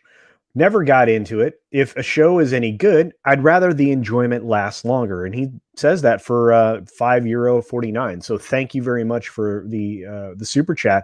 And yeah, I mean, that's how you get the most out of these shows, is to not binge them. But it shouldn't even be an option in some cases. I think they're cutting their nose off to spite their face. No, I agree with that. This show, yeah, I'm the type of person that if I like a show, I don't watch it until it's over. Like, I don't watch it until I can binge it, until I can just go from one to one whenever I want. I like the binge model, but when it comes to something this good, it absolutely should be one episode a week, or maybe even two, like Vigilante was saying, but definitely one a week, because you're killing the inspiration that you're generating. You know, it's all at once. It's a great show. A lot of interest in it. We're talking about a franchise that, of all the franchises I expected to have, you know, a TV shows or movies following them so many decades later, Karate Kid is not one of them. no. Not one of them. So when they announced that they were doing season 1, I was like, what? Really? Like, is this going to be good? And then I watched it, and it was everything that we should be getting. It is a model. It is a model to people in Hollywood that have too much money, like Tom was saying earlier, that are putting out these big franchises that don't know what they're doing and are just doing it so terribly it disrespects the fans themselves. You know, here you have the Karate Kid, whose series I never expected to come out again, never expected to see it again. It was left in my past. It was encapsulated as a kid. It was the thing that inspired me to learn martial arts. It was a great story that I love following. And now here we are, decades later, and it's revived this franchise. It's breathed new life into it in a healthy way. And so I look at this, and it makes me even more upset about things like Star Trek and Star Wars. Absolutely. Yep. Have to agree. Yeah. And now that we're thinking about that, I mean, the Cobra Kai partially started on a fan theory. Yeah. You know? Yeah. And you know, contrast that with your Snoke theory sucks by some round-headed idiot. Yeah. It's like, well, what if Daniel is really the bully? You know, like, and again, the show doesn't take it to that extreme to where it makes him the bad guy, but it's like, no, well, wait a minute here. From a certain point of view, you could make that argument. And they bring that up. I'm sorry, shut up. Well, no. I'm just saying, like, they bring it up in multiple seasons, but yeah. And that's the whole thing, is that, like, outside of the time where they knocked him down the hill on his bike, Daniel did pretty much start it every time. Yeah. Now, the first time he didn't really realize what he was getting into, granted. Defending Allie. He didn't. Yeah. But also, you can look at Johnny throughout the films, and sorry, Paulie, go ahead. No, he's from Newark. He's not going to take shit. You know, he was defending this chick that he liked, that he just met, and then some asshole comes and, like, you know, starts talking smack. Because the kid's from the street. He's a tough kid, but he just got beat down by a karate dude, and he's like, whoa. And then listen. So I don't think he was a bully at that point. And then if you listen to Johnny, even when you first meet him, his first thing he says is, you know, ace degenerate, you know, like, or ex degenerate or whatever. He's trying to get his shit together. He says that, right? That's the first thing he says is, I got 1 year to get it right. You know, and yeah, he's saying it in a cocky little, like, teenage way, but really what he's saying there is, I need to get my shit in the bag. Right. This is my senior year. I need to be, you know, to get somewhere good. And throughout the film, if you kind of pay attention to Johnny's character, he's not really trying to be a dickhead to anybody.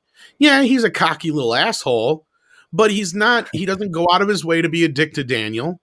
Even in the one scene that they're at the school where they know they're not supposed to be interacting with each other, Daniel's the one being a little dick. Yeah, part where he hoses him. Yep. Yeah.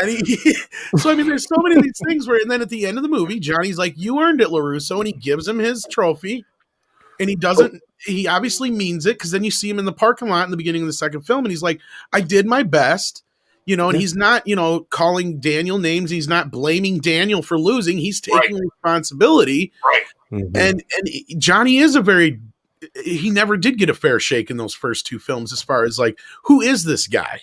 You know? No, well, they didn't develop the character. It was focused on the relationship between, Mr. Miyagi and his student Daniel. But I have a very special guest, guys, somebody who's actually a filmmaker who has experience in doing these types Porn? of things. And no, this is legit stuff. A guy who you probably have seen. You've seen him in the chats. In fact, he's produced a great short web series called Rebecca Gold, and I am happy to bring in our friend Ian, the Mega Geek. Hey, Ian, thanks for joining us today. Hello. The only Brit here. Hey. Hell, man. Hey, Ian. Hey, how's it going, man? How's it going? Finn, how's it going? Our class level went up way just up here now that we have Ian here. So, hey. Well, I mean, you brought some. You brought the slant. But he's from the UK. He has a better accent than you. I'm sorry. You need to denounce white supremacy right now, CC. Really? I like Paulie's accent. Cool accent. What did you used to teach, Paulie? I still teach Brazilian Jiu-Jitsu.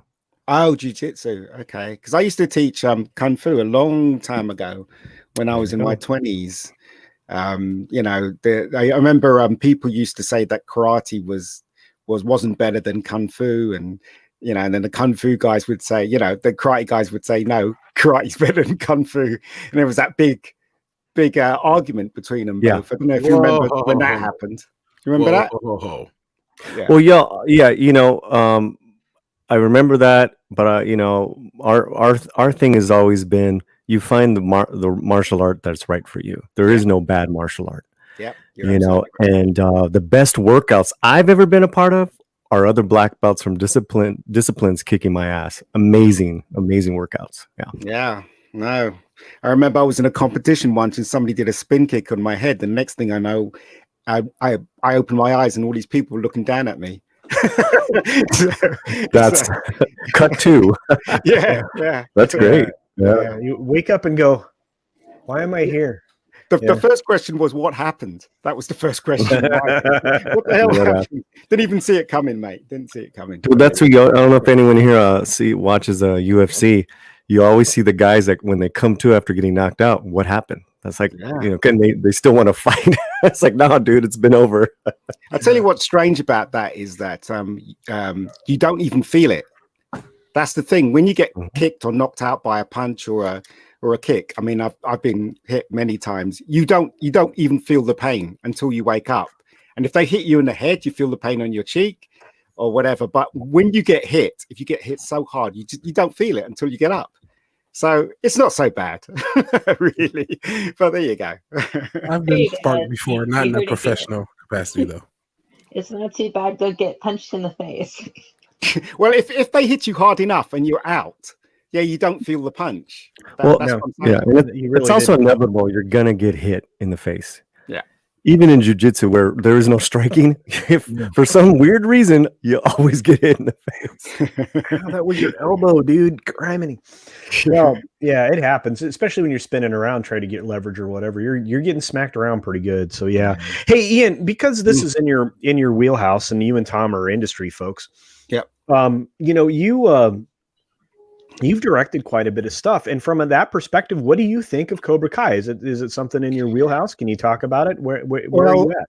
I've only watched season 1 and 2. I haven't watched season 3, but season 1 and 2, I really, really liked it. The only thing is that I felt that Ralph Macchio, you can tell that he doesn't really know how to kick ass in real life, really. That's the only thing you can tell. But apart from that, I really enjoyed it. And you were talking about binging. You know what they should do is they should release each episode every week or 2 episodes every week. And then at the end of the run, they should allow you to binge it. That's what they should do. Just in case you missed it. Just in case you didn't want to come in halfway through and you wanted to see all of it at once. Then, that's what they should do, in my opinion. Then you got the best of both worlds. That's what I think, anyway. Yeah. I will say that Daniel's got some moves in this one though that are a little bit more convincing than some of the stuff. Definitely worked on that for the third season. But I agree. Yeah. I don't know. I think we're gonna find that Gary says some really smart stuff, and this is, he's a pretty smart dude. I think it helps that Zabka actually knew karate when he started the movie originally, if I'm not mistaken. But Mr. Miyagi, the guy playing Mr. Miyagi, didn't know anything, did he? No. Well, they had him either every time he's doing karate, it's generally from the back, and it's obviously a stunt man. Yeah. But you know what I didn't get right? You know, Karate Kid 2, because I loved Karate Kid 1. Karate Kid 2 is okay. You know the bit in the beginning where he confronts, is it Kreese? When he confronts Kreese and he punches the window of the door. Do you remember that scene? In part 2, yeah. In part 2. I thought it was so bad. I thought, Jesus, you know, that guy could see what was happening. Why did he even attempt to try and punch Miyagi? Do you know what I mean? And Miyagi wasn't moving that fast. But as I said, it was a film of its time, isn't it? So when you look at some of the martial arts now, they're so amazing compared to what happened in Karate Kid, I guess. Not only that, Kreese, I think it was supposed to be signifying he was just in blind rage or whatever. Yeah. Sorry, somebody's speaking in? Oh, there's a dog. Was that a dog? I don't know, something. It sounded like a chair falling. No, it's fine. It might have been my dogs or my chair. Oh, your mic's really hot, Paul. Yeah, you just got real hot, Paulie. There you go. Sorry, guys. I'm sorry. No, that's okay. That's what it was. Must have been. Yeah, you just got nice and close. You were hugging your mic. It just You're good, man. It was probably Windows. Anyways, so like I said, so from again, from the directorial and industry perspective, and like I said, Gary says some really smart stuff. Gary thinks that the binge model needs to go away for programs like this, and it sounds like we all agree that this is bad for that product, right? I mean, yes, semi-binge is the way. I'll give you an example of weekly releases. When Star Trek Discovery first came out, I couldn't wait to see how they were going to fix things the next episode, the next week. Yeah. And then I got my heart, but I'm wondering. Go ahead, Paul. I'm wondering because the binge model's been around for 10 years now, since House of Cards. Before that. All right. Well, this generation that has grown up not knowing appointment television, what are their thoughts? Well, they can maybe Runner, might enlighten us. Yeah, that's a good question. Runner is in the chat still, I think. So yeah, Runner, if you want to answer that, throw it up there, dude. I'll link it. But real quick, I want to answer Terry Rose's statement. The new Kung Fu, the show, will be female. Yes, it will be. Dr. Coffin Nails seemingly surprised, but I actually did a video on this early on when we first started talking about the show. It unfortunately, and it's a real mess based on everything I've seen so far. So that'll be something I'm not watching. The thing is, I really liked Kung Fu. I mean, I was one of those people that actually saw it when it was aired. That's how old I am.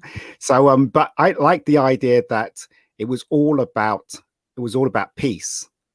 Kwai Chang Caine all he wanted to do was walk, and have peace. He didn't want to fight at all. And that was the whole idea of the show. Do you know what I mean? And that's what I liked about it. There's some really wonderful moments in that show. And does everybody know that Harrison Ford was in one episode playing a sheriff? Did anybody know that? No? No. Which was it? Which was it? Kung Fu, the original Kung Fu. Harrison Ford was in an episode where he played a sheriff. He was a really small role. He was very, very young. Wow. Did not know that. Did not know that. But it was a great show. I mean, think of the how they got that put together. And of course that being Bruce Lee's idea to begin with. But it was a great show. I enjoyed it a lot. Carradine did a very good job playing a character he wasn't. Wow, he'd be canceled in Hollywood right now, let me tell you. And it was amazing. I mean, I thought for years he was part Asian. Carradine. Okay. I don't know. Was he? No, I don't think. At the end of the day, someone looked it up, and he's not. As long as I live. Sorry, go ahead. Oh, I think his death could be a conspiracy episode. It could be. Yeah, we should probably do that one day. I'd love to have that conversation because there's been several very similar deaths to that were under very odd circumstances and had something to do with their pursuit of information for others and stuff. So there's some of that weird stuff. So all celebrity deaths should be conspiracy. They should be. Qui-Gon Gimli says if they're gonna do it weekly, make it 1 hour. I kept thinking Mandalorian episodes were too short. Well, you're not the only person that thinks that way, but they, you know, they were shooting at that 38-minute shot pretty consistently, and they would fall short of it or they would go over it. They never quite nailed it, but I mean that's just the way Favreau writes. So you just, you know, that's what you're gonna get. I mean, but I love that idea. The reason why I love that idea is because I don't know if you guys knew Faulty Towers. Yeah, Faulty Towers. Faulty Towers, right? So Faulty Towers, not one episode is the same length. The reason why every episode's a different length is because John Cleese, when he wrote his scripts, he did not want to put any fat in them, if you know what I mean. He because you know you have this 45-minute space you have to fill, and he refused to do that. He said, if I have to pad my episode, it's not going to be funny all the way through. I want it to be naturally the length it should be. And so he just wrote 30 minutes, maybe even 28 minutes or whatever. And with The Mandalorian, I think that's what's great about The Mandalorian is that it's short and it's compact and it's entertaining, you know, and it doesn't apply to the laws that has to be 45 minutes. Because if you watch something like Jessica Jones, they padded that thing all the way up because they wanted 24 episodes and they put stories in it that you didn't care about just to pad it out. Yeah. So I like that idea that The Mandalorian is 30 or even less. Yeah, the story is as long as it needs to be. That's not a bad idea. It just, and again, you're right. I mean, there's been a history of shows that did it that way. But of course, when you broadcast television in the United States, they relied on a commercial model, unlike the BBC, which is supported by you. So it's a little different. They can be a little freer of form. Kip Ellis, it brings up something interesting, and I think that Tom can tell you how to get around this. Right. I'm starting right after this. I'm starting at the top. Just found Karate Kid film on Netflix. Films 2, 3, and 4 are not on Netflix UK by the looks of it, though. Well, Tom, how do you get around this? Well, if you have a VPN such as Surfshark, you could possibly find a way to get into libraries from other countries. And if you use the word midnight when you check out, you get an extra bonus savings. And yeah, speaking of the lengths of episodes, it's very interesting because the first 2 seasons of Cobra Kai were fairly rigid. There was a couple episodes that were over 30 minutes, but not many. This season, they didn't care. Like there's a couple episodes that I think are like 40 minutes, and the last episode is like over 45 minutes. That was really, YouTube though, right? Yeah, originally the first 2 seasons were on YouTube, correct? Right, so they really stuck to the like 20 minutes, 25 minutes. Well, they were generally around 27 to 30 minutes, 27, 33 at the most sometimes. Yeah. Okay. And if AFK's gone and back, I don't know what happened. I was here the whole time. It just glitched on me. So. Oh, that's very weird. Okay, well, real quickly, I want to answer Jaffa's question because, again, I want to promote my good friend Machiny90. Machiny90 is doing his draw stream very soon, if not already, because we've gone a little bit and we're getting ready to end, guys. And we never made it to Star Wars, Steven. Can't imagine that. We'll definitely have more to talk about, and that gives us a little fodder for another show. Who wants to talk about Star Wars right now? Well, dude, the fandom. That's a good thing. I do. I'm a nerd. Okay. You mean Kathleen Kennedy doesn't get renewed? How much time does she have left on her contract, CC? 20 less than 20 days officially. But again, Tom and I have talked about this. Script doctors talked about it. We saw the writing on the wall. She's going to get soft extensions, for a while. And no matter what, we can't get rid of her for a decade. Not because she's going to be in charge of the studio for that long, but because her dang name is going to be tied to everything that she started off under the Lucasfilm banner when she took over. So her stupid name is going to be on every single future thing that she had any involvement in. Which makes it very, very important for everyone in the fan to stand up and point at the stuff we don't like, the company culture that we don't like. Stand together, united against creatives who make a culture within their own company that says it's perfectly fine to attack the customer, to berate the customer. Got to keep pointing that out. The fight's not over. But if there's somebody in Disney Lucasfilm that is trying to change that culture and produce good content, we should praise that. We should be there to back them up. But at the same time, got to keep pointing out the infection. There's still an infection there, and it's going to take a long time to get rid of it. So we will excise it. But Stephen, this is an example of it being excised, and I'm sure we can all agree. Cobra Kai is showing you how to do this right. The last episode, The Rescue, right? The last episodes of Mandalorian showed you a roadmap to cut this crap out and get rid of it. It's the cancer that's killing your industry. It's pretty easy to get rid of. And you know what? Stop hiring these people. Stop putting them in your HR position. Stop creating odd positions like, diversity managers or something. Get rid of you hire the best person for these jobs. If you want to tell stories that are diverse, get people that have written diverse stories. It's not hard. There are billions of creators, not billions. There are millions of creators out there. Ask our buddy Paulie. He knows them. There are people out there in the industry. They're diverse. Hire their butts. It's not hard.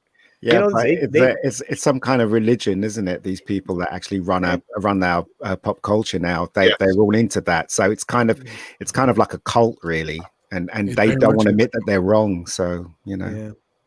Well, the Gay Rascal says something that I did not know. He says, I did a movie once. It was so good. It was good. It was so good. It didn't get released. Would have ruined the industry. Well, that's good to know. I can't wait to say that. I know that. Yeah, and in reference to this MMA thing, this is the first thing that you after you get knocked out, you come to. You said, "I'm fine. Let's go." You've been out for 5 minutes, dude. And then the next question, if Dr. Coffinail says, "Yeah, who am I?" No, absolutely. That's the last thing. Hey, Ord just popped by. Look at it. Gosh darn it, Runner. Did you answer that question we had just a second ago? Yeah, he is here. Yeah, he did. Yeah. Oh, okay. So he says he prefers weekly. Mm-hmm. So the discussion keeps going on longer. And look, I don't know. It's human nature. I mean, I can digest something more than once that way. You know what I mean? I get a chance. I can go back. I can watch that episode again. I can analyze it. The new generation, they see things very different to us. Like, for instance, my sister's kids, when they watch a show, in fact, they don't watch TV or Netflix. They watch mostly YouTube. Crazy things on YouTube, things that don't make any sense. And when they're watching that show, they're on their phones and they could pay attention to their phone and what's on YouTube. It's crazy. And this is the next generation coming up. So but that's a skill that you either learn or you're born with, because you can do it. You can have it either way, because I'm polyphasic. I can do 2 or 3 things at once. In fact, I often am. Like I'm in a way, we all kind of do it to a limited capacity. But like when I'm doing like a video edit after I've recorded, I've got like somebody's stream on in the background. I might be participating in a chat on a different stream. I'm doing a lot of things at once while I'm editing a video. Sometimes that shows, but most of the time it doesn't, because I try to keep the quality of the videos a little bit higher than But the point I'm trying to make is that they don't watch TV like we watch TV. No, it's true. It's crazy. And as I said, I think they don't really watch it the way we watch it. We absorb it, don't we? When we watch a show, we absorb everything that's happening. They don't. They see the surface, and that's all they see. Yeah. That's the generation that we have to feed now. Well, I don't know. Vigilante Williamson, you're a bit younger than us. Where do you fall on this tree? So I don't consider myself a millennial. I'm like a Gen X millennial. We're like a generation that you're like in there. Because we saw the VCR turn to DVD turn to streaming. So that's but we were like young, so we had the Disney things. But what I have the counter is and it doesn't really apply this year because of how down sports is, but the baseball argument, where baseball was worried about getting younger fans, but they found people aged into liking baseball. So I think a 10-year-old to a 20-year-old may just play on their phone and watch YouTube and watch streaming. And hell, as a 30-year-old plus 30s, I still do that, but then I'll still sit down and watch something I'm very interested in and pay attention and give it my full attention as well. So I think a lot of those kids are going to age into wanting to have something more engaging on top of there's certain content that you do just kind of like passively engage with, and there's certain content that gets your full attention. So I think sometimes I've always noticed that older generations, and I feel this myself, the more you get unattached, you start thinking that kids are totally different than humans have ever been, and they're not. There's certain things that they have that are different, and there are evolutions, but certain basic thing. I mean, engaging television has lasted for almost 100 years. So I do think those kids who are playing on their phone watching a video stream if they found something engaging, they'll sit and watch it. Yeah, absolutely. I mean, and there's a lot of evidence to that. I mean, think about how many people watched Game of Thrones. Game of Thrones is proof positive that you'll wait for next week, and it doesn't matter what generation you are, because the youth in my office would be talking about it with the older people in my office, and that's cool when your employees are talking about the same stuff, and they're different generations. It's pretty cool. You also get to have things like, premiere parties and finale parties and stuff like that when you actually can plan ahead and have something to celebrate. It's So an I event. remember that was, for me, that was the Game of Thrones. Like every season, I went to my friend's house. We had a themed Game of Thrones party where we dressed up and we had like snacks and treats, and we sat down and we watched it. And like that's one thing. Yeah, you're right. That if you drop a whole series, I mean, you can maybe have like a drop party or something. And if you have a lot of crazy friends, you could all binge it together. But yeah, it lacks that kind of celebratory, I don't know, outing that you could do. Look at Paulie over there teasing us. He does. He teases us. Yeah, but we've got Cavatano Chase is something I agree with. Renly Kiesler, the granddaughter of Bruce Lee, should have been cast in that reboot. But it is what it is. Especially since they stole it from Bruce to begin with. Yeah, absolutely, and that's the point. And Jeffrey Turner says he's doing a Cobra Kai stream in 30 minutes. So there, guys, there's another option. Yeah, I told him I'd be on there. So we are going to have to wrap it up. We got about 5-6 minutes longer than I wanted to, but I was so Cobra glad. Kai and shit.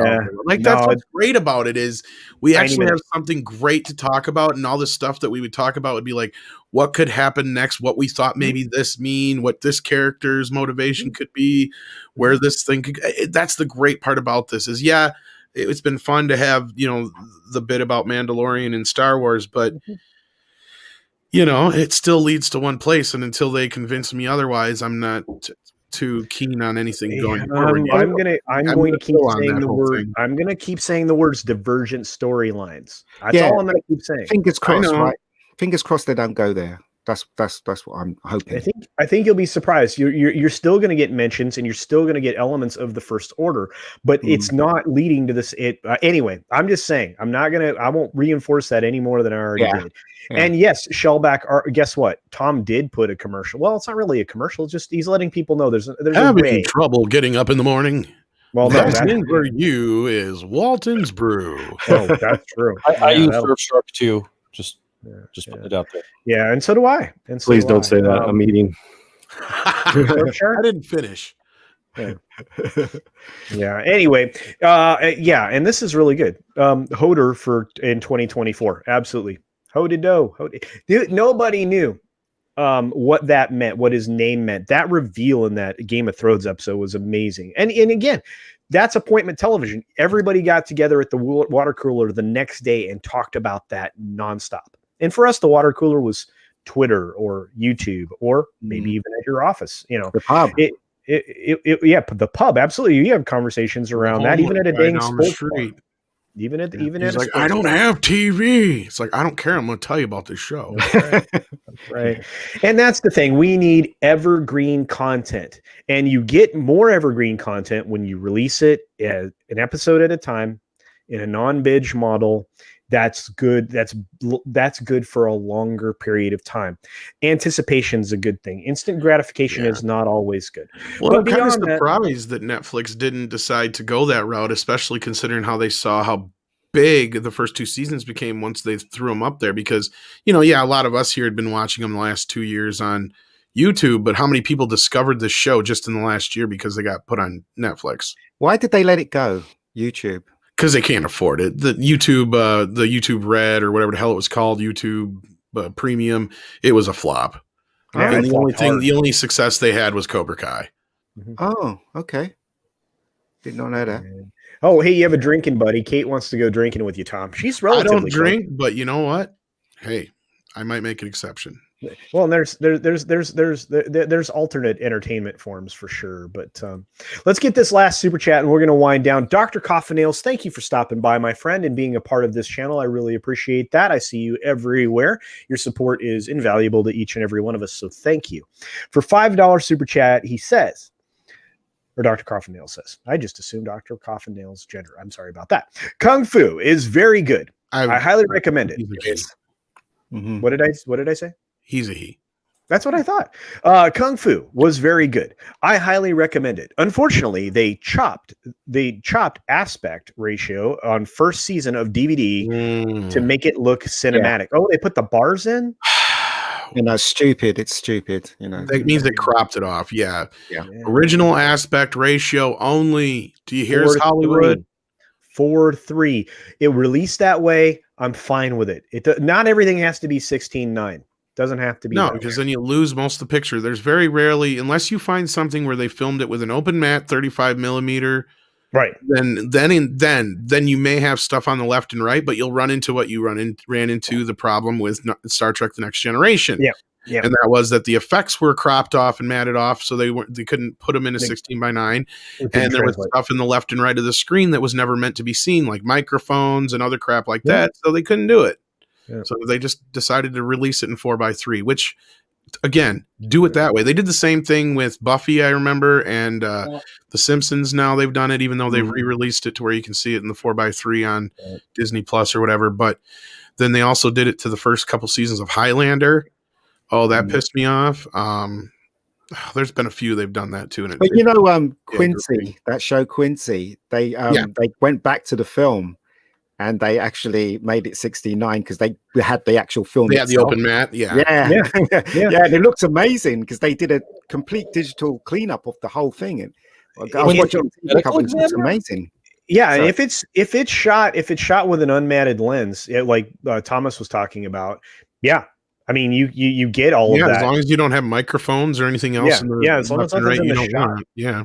Well, and that's why, in the 80s and 90s especially, we noticed like there was a lot of times when people were like, oh, I see the boom mic in the shot, or he's supposed to be naked, but he's wearing underwear. That's because it was supposed to be matted off at the top and the bottom, and they just shot it in an open mat. So when they put it on video, they just you're seeing the parts you're not supposed to see. I think they could take it out now via CGI. Oh, yeah. So they probably did that with the Quincy. They may have, if not, it just never was a problem. Yeah. But they shot a lot of that without a matted lens. They did a lot of like old stuff that way. I mean, because they didn't have to. The TV took care of that for safety too. Yeah. And that way they didn't get anything in the shot. I mean, because the pros were like, oh crap, I got to keep that out of the shot. So they kept the boom mics out of the way and everything else. I mean, I bet you could go back in some of those old 50s and be able to recover a lot of stuff. Problem with anything up until the 1960s. Well, some later 50s shows were, but a lot of stuff before that was either live television or once they were done with it, they've taped over it. Yep. Because videotape was a very expensive deal. Yeah, those magnetic reels. All right. Well, look, guys, you just got a history of. We were trying to wrap up, but we got a history of. That's a whole other show in and of itself. Absolutely. Absolutely. Anyway, thank you all, everybody on the panel, for being here. I want you guys to say a little bit about yourselves on the way out the door. I want everybody out there to know that these folks are amazing creators and they're great friends. And I support the heck out of them. Would do anything for anybody here on this panel. And let's start out. You know what? Let's start out with the young lady here whose picture disappeared somewhere during the stream. Our one and only AFK Bard. AFK, tell them a little bit about what's going on, where you're going. Oh boy, I don't know. Can you still hear me? Yeah, you sound golden. Cool, because my screen froze, so gosh only knows. Yeah, you're good.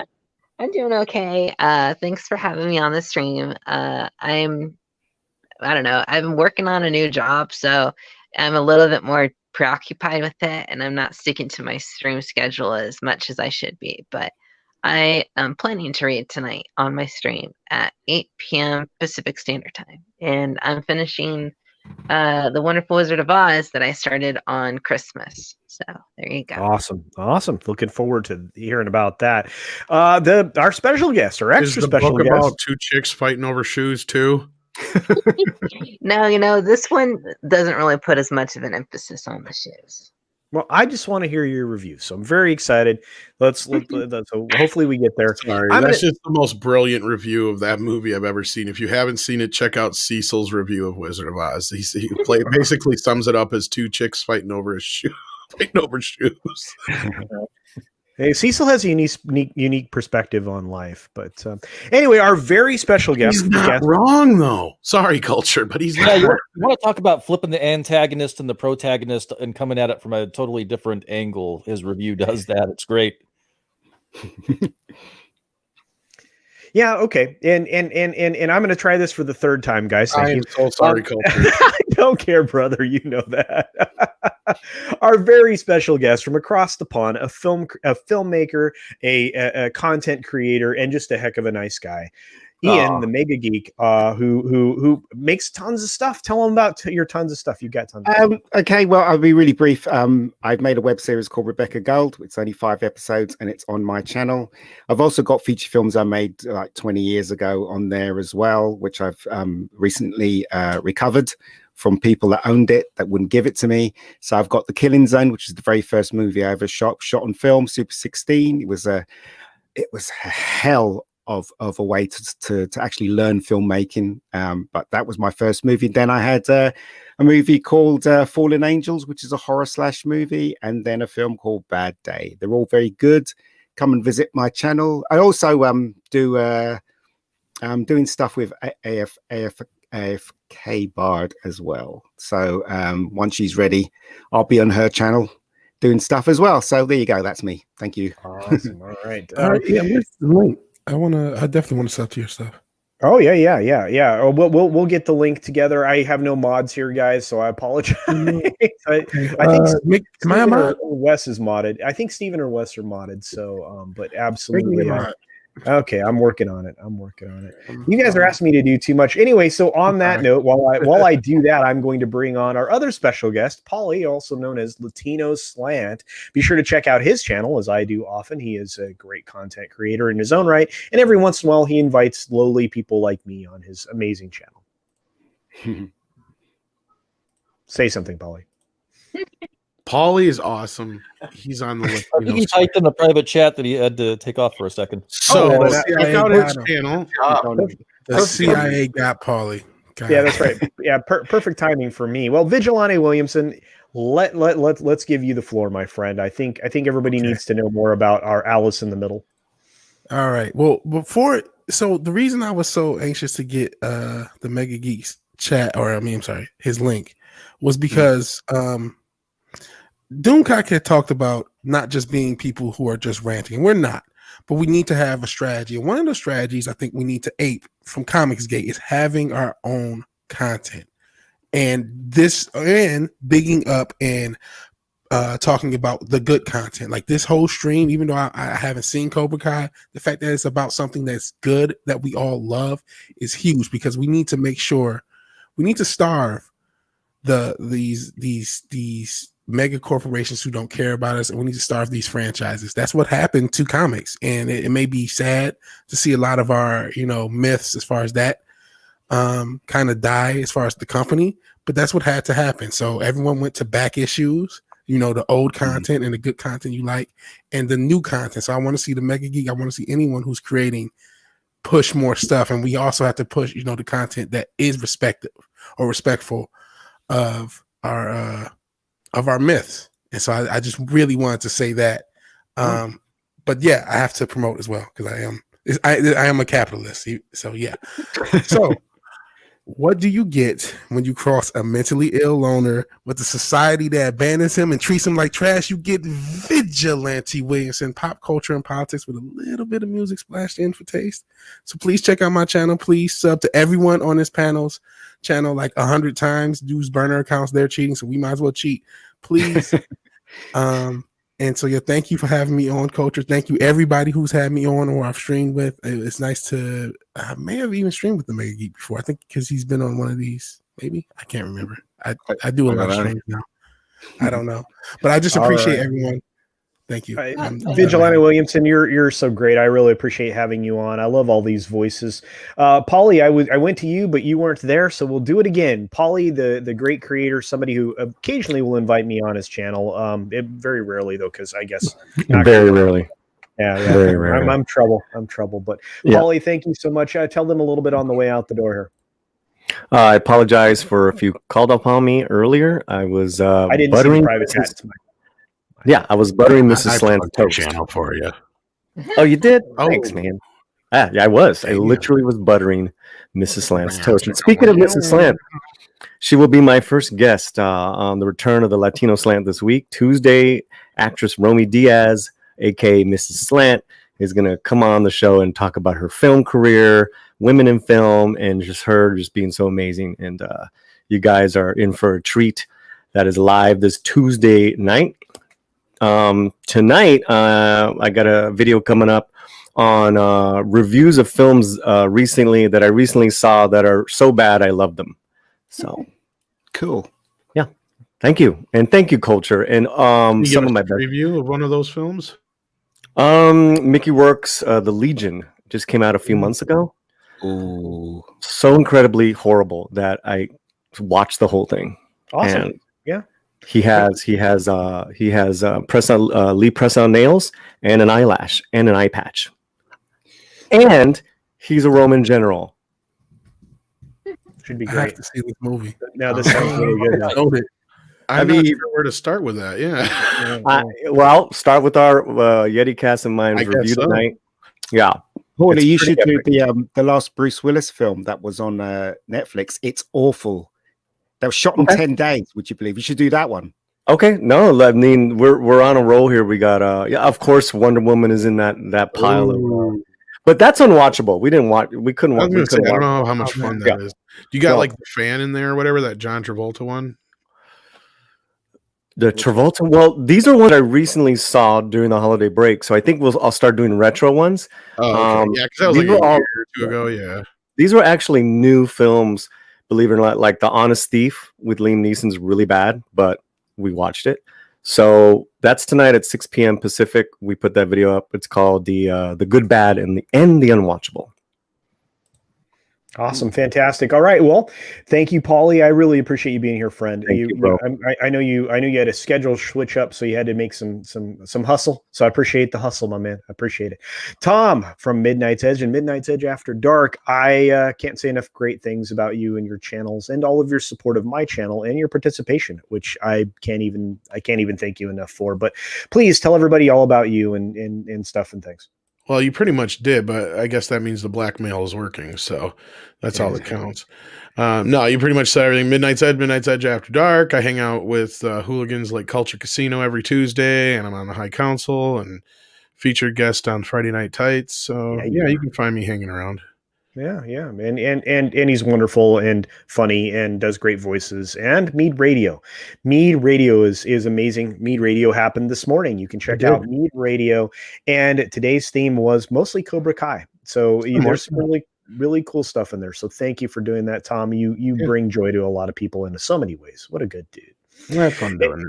Yeah, you're a good man. And of course, we have the amazing and our own version of Joe Rogan, who I think is criminally undersubbed. Guys, please help. Please sub to Wes. Make other people sub to Wes. Go out and advertise for Wes. Do something. Make Wes 1,000 subscribers, guys. He again, criminally undersubbed. Please, Wes, tell them about you and everything that you do.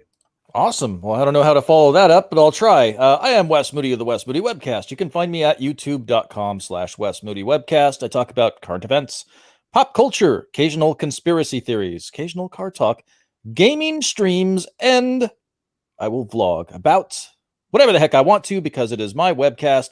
Tomorrow, we're going to do a special conspiracy on did Nixon ditch his Secret Service and show Jackie Gleason aliens. So I'm trying to get my we're working on the time, but it should be coming soon. Obviously. And anytime I appear on another YouTuber's channel, it's always front and center at the top of my channel in the playlist called Collabs. So you can always catch the replay there. And it goes straight to their channel and they get the views and the watch time.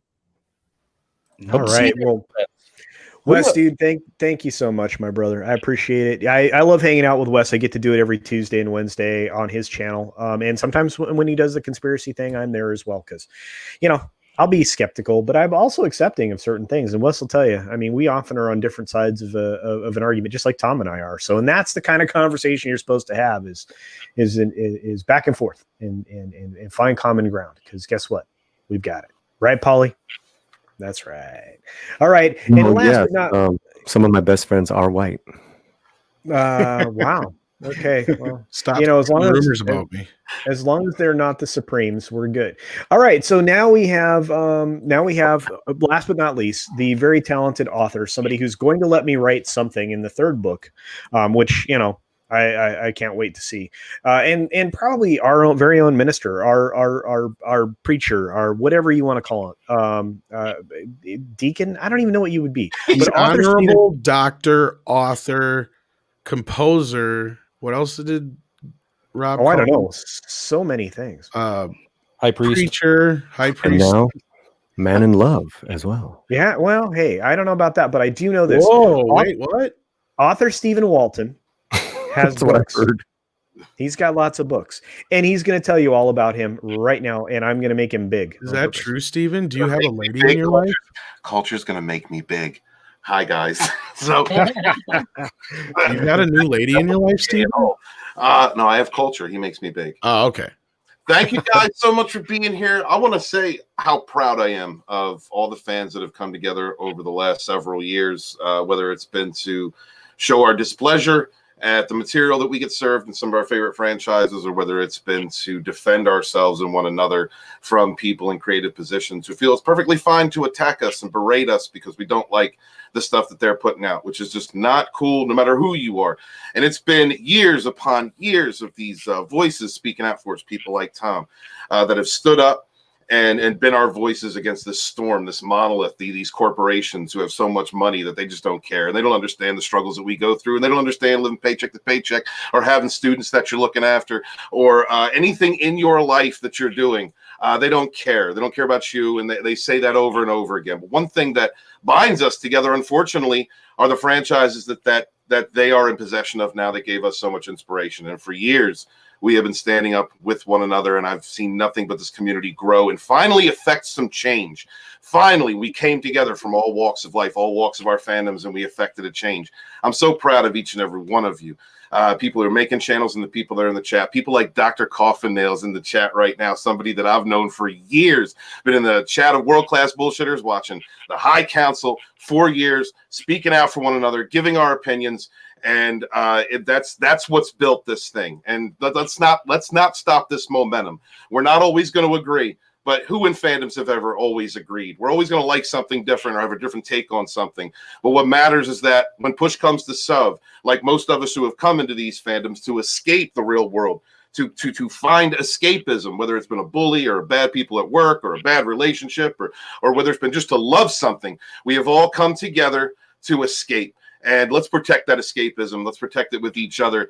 Hail to the fandoms, all of you, all across, no matter what position you have. My love to you and wonderful work that we've been doing in the last several years. And it's because of you that I am, I'm going to mess up. I am author Stephen Walton, the Fandom Menace historian, your historian, born in the chats of the High Council with my brothers and sisters, fighting for our modern mythologies. Wash your hands, wash your ass, be good to each other. Peace. Wow. Thank you, Stephen. That's the fireball you want need to change the ending and end it with "fuck you, give me $500." Well, I mean, that might work for some people, but thank you all so very much, you guys. Be sure to check out the people who are just going live or just about to go live. Makini's draw stream is actively going right now. Our friend Megajetty1, also known as Mr. Turner. Mr. Turner, his stream is about to start too. They're going to talk about Cobra Kai as well. They're going to talk about season 3. You'll have a chance to get some spoilers if that's what you want. And again, thank you. We still have 38 people here. Thank you all for hanging out to the bitter end. I appreciate that. We're going to throw some love out to the people that subscribe to me, as well as the closing credits, which promote the banners of just the very many channels that I support. And again, we're over 200 channels. We're well over 200 channels that I try to pay attention to every single week. And I appreciate all of you. You guys here on the panel, I love you. I love you out there. So be sure to take care of yourself, take care of others, wash your hands. Wash your ass. That's right. Wash your hands. And until next time. Wash your ass.